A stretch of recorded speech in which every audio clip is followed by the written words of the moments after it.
বাচ্চারা ঘুমানোর পরে মা বোনেরা সন্তানের মাথায় হাত রেখে এই দোয়াটি জীবনে একবার হলেও আপনি তার জন্য পড়ুন। কারণ এই দোয়ার বরকত যেই সন্তান জীবনে বাবা মার কাছ থেকে পায়নি, এই সন্তান হচ্ছে পৃথিবীর সবচেয়ে হতভাগা সন্তান। কারণ এই দোয়াটি হচ্ছে এত দামি একটি দোয়া যে রাসূল করিম সাল্লাল্লাহু আলাইহি সাল্লাম আব্দুল্লাহ ইবনে আব্বাস রাদিয়াল্লাহু তাআলা আনহুর মাথায় হাত রেখে নিজে তার জন্য দোয়া করেছেন এবং গোটা উম্মার জন্য শিখিয়েছেন তারা যেন সবাই মিলে তাদের সন্তানের জন্য এই দোয়াটি অবশ্যই করে।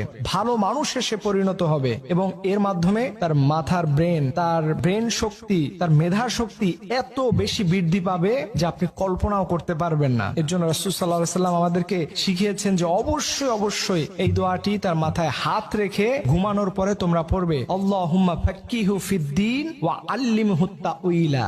এই দোয়াটি আপনি আপনার সন্তানের মাথায় হাত রেখে জীবনে একবার হলো Olha, boa,